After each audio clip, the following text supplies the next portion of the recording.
obstetrician and gynecologist practicing since 15 years. Over to chairperson.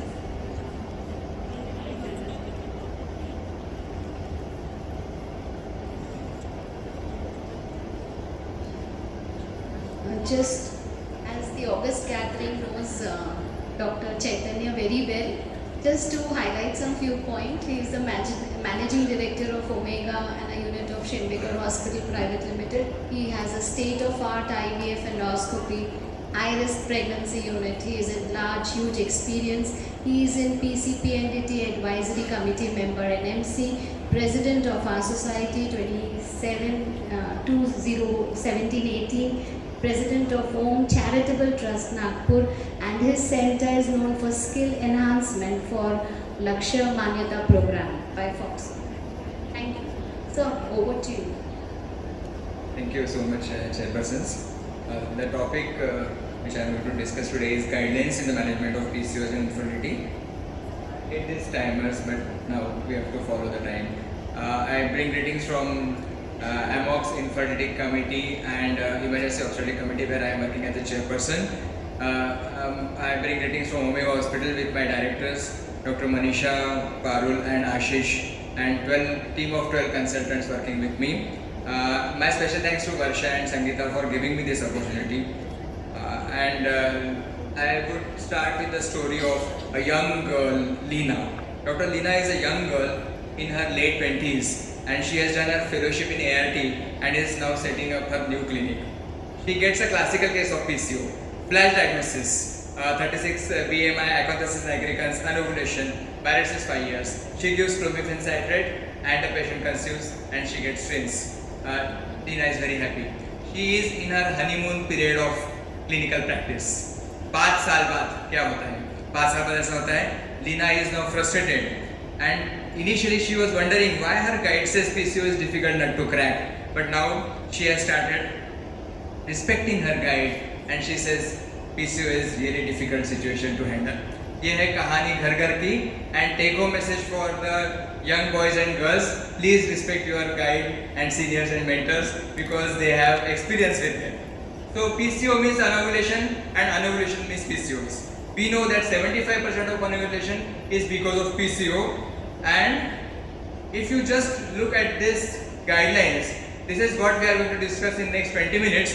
These are the guidelines which came in 2018, and this was the presentation by Helena Teddy. She has compiled these guidelines which she presented for the first time at ISHRE conference at Barcelona, and I was witness to that presentation. The hall was full and those were the best days because that time there was no corona and people were enjoying the physical conferences, and now I feel that sahi mein jaane kahan gaye wo din, but then again these days are back again and so happy to see everybody physically and meet everybody physically.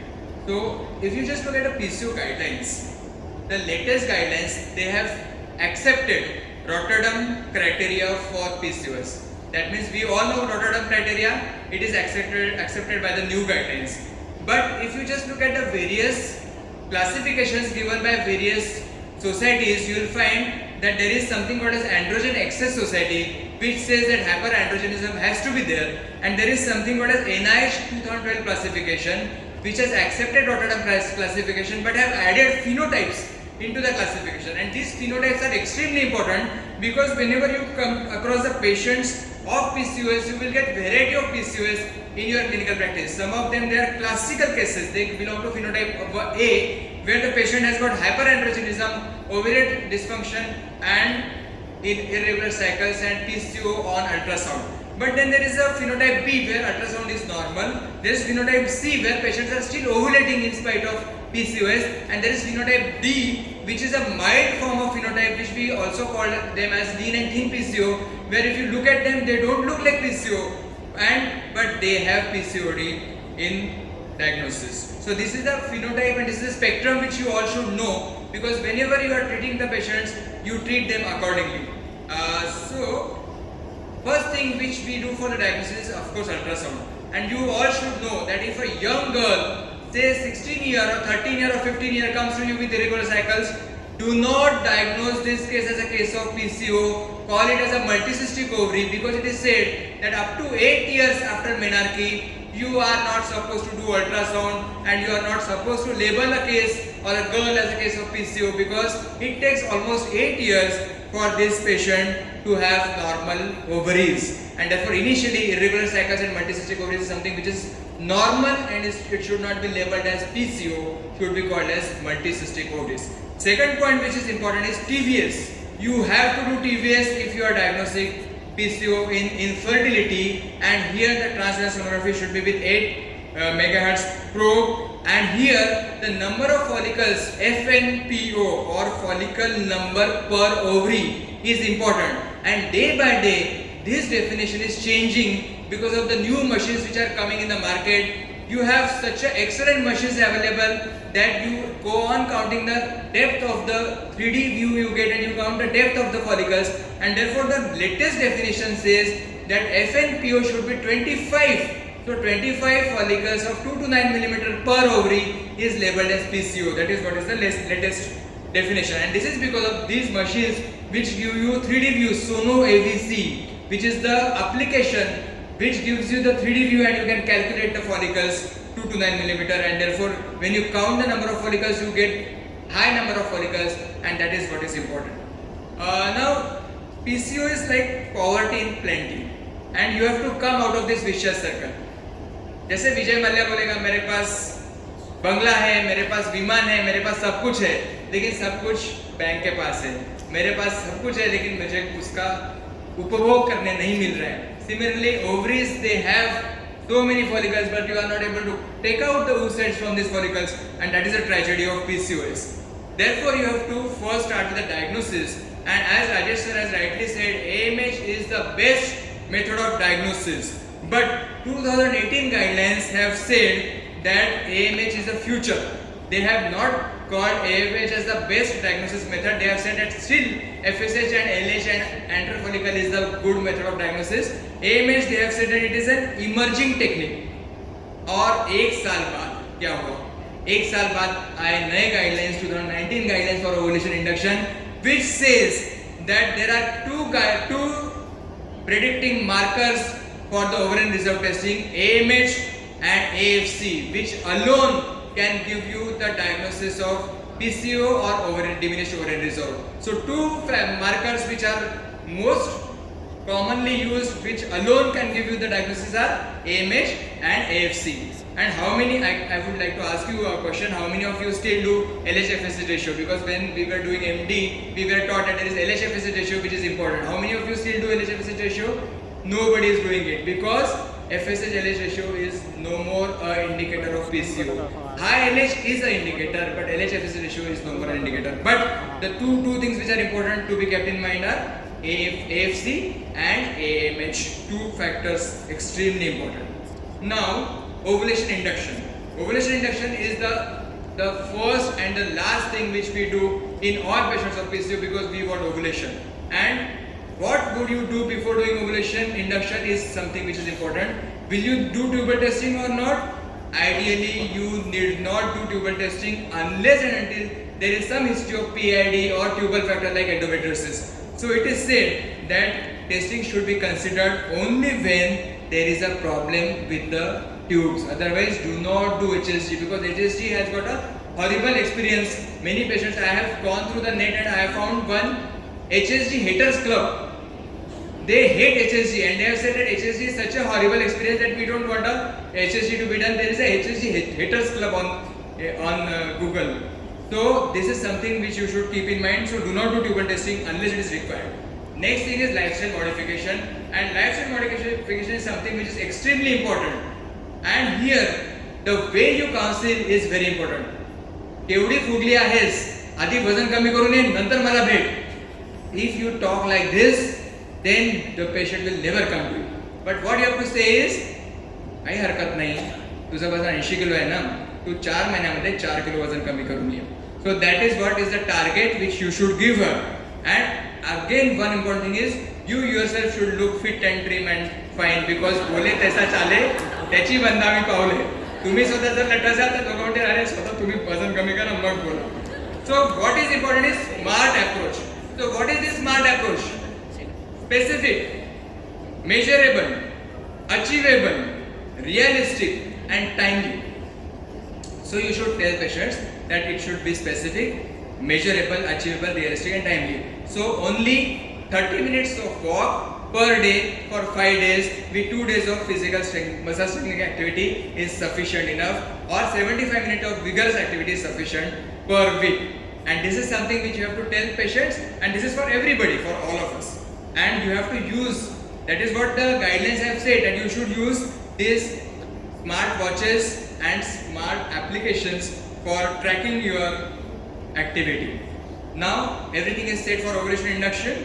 You have to, the principle of ovulation induction is you have to go on changing the treatment, because change is the only thing which is constant, and this is the algorithm which we are going to follow in next 10 minutes.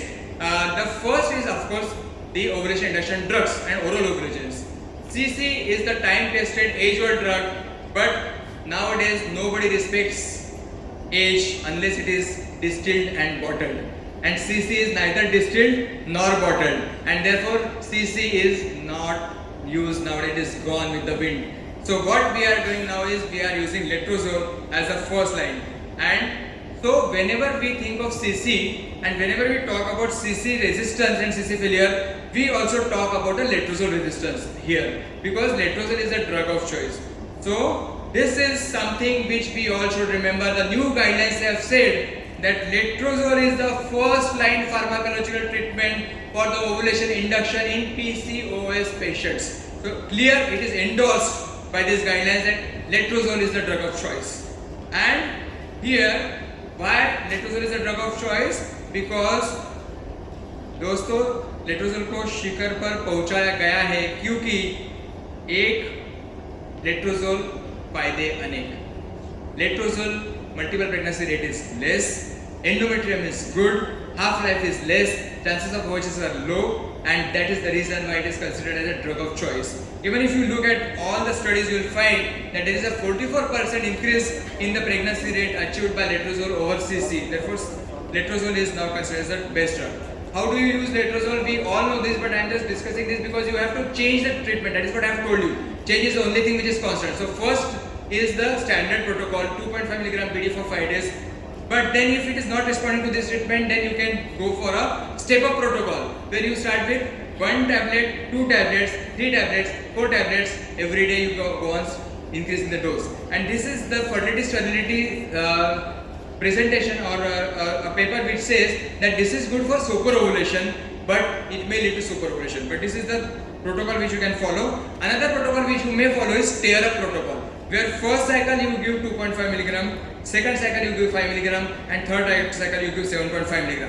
Another thing you can do is you can extend the protocol for 7 days, or you can extend it for 10 days, which is called as long protocol. So you can try this because you have to go on changing your treatment. एकच गोष्ट तुम्ही 6 महिने करत राहिले तर patient म्हणेल काय तुम्ही काही चेंजेसच नाही करत आहे, and you will not get result because unless you change you will not get results. Then you can add HMG also on day 3 and day 8. Day 3 HMG will keep the FSH levels high, and day 8 HMG will see to it that the FSH window is not closed, and therefore you can add this also. And this is the study by our own Dr. Sujata Kar, which says that the ovulation rate with letrozole is 73%, pregnancy rate is 21% as compared to 60% ovulation rate with CC and 7% with pregnancy with CC. That means letrozole also has got failures and resistance. It is not the wonder drug. You still get resistance with letrozole, and therefore people have started thinking about something to be added to this drug so that you get results. And this is the study which has tried to find out the effectiveness of myoinositol and metformin for resistant PCO patients. So we are now coming for the resistant PCO, and in resistant PCO the adjuvants which are used are metformin is the best adjuvant which is used, second is myoinositols, and here the guidelines have said that myoinositol is still an experimental therapy. They have not proved myoinositol as the best drug available. They have said it is still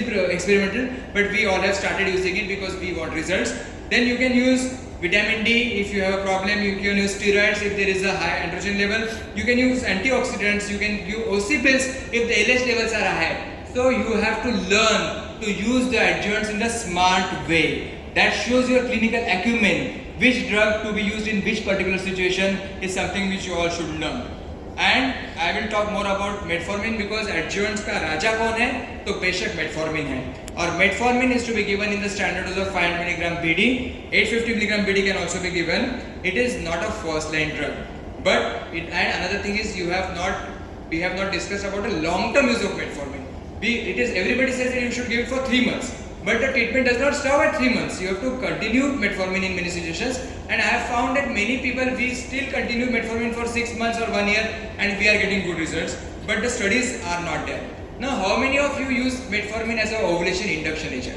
Anybody using metformin as an ovulation induction agent? Do you know that metformin is also an ovulation induction agent? But the guidelines say that it is not a good ovulation induction agent. It is an agent, but it is not a good agent. It works very well when given in combination with CC or letrozole. That is what guidelines say, that it works good when it is used in combination, but not alone. So never you give it alone, but give it in combination. And this is good because this is one step before starting gonadotrophins, because injectables are costly. That metformin is cheap and therefore it becomes less expensive and more convenient for the patient. But if this does not work, then you have to move on to the next step, and the next step is to give gonadotrophin injections. Now, whenever we talk of gonadotrophins, again one more question: can we use gonadotrophins as a first line treatment? The answer is maybe yes. Maybe yes. Why maybe yes? Because as Rajesh sir has said that some patients they are in hurry. They want quick results. So they may say that I say, doctor, please don't waste time. I want result, and you give me the best treatment. So you can give gonadotrophins in such patients, but these gonadotrophins are costly. One. Second thing is there is a possibility of hyperstimulation, which you have to tell the patients, and then only you can start it as a first line treatment. So gonadotrophins can be used as a first line, but conventionally, ideally they are the second line treatment. And again you can add metformin to this gonadotrophin because metformin is the best cocktail. You can use it anywhere, just like vodka. You can use it with anybody. Anybody can work with metformin very well and you get good results. Therefore, you can add metformin even with gonadotrophins. And which gonadotrophins? The answer is gonadotrophins are gonadotrophins are gonadotrophins.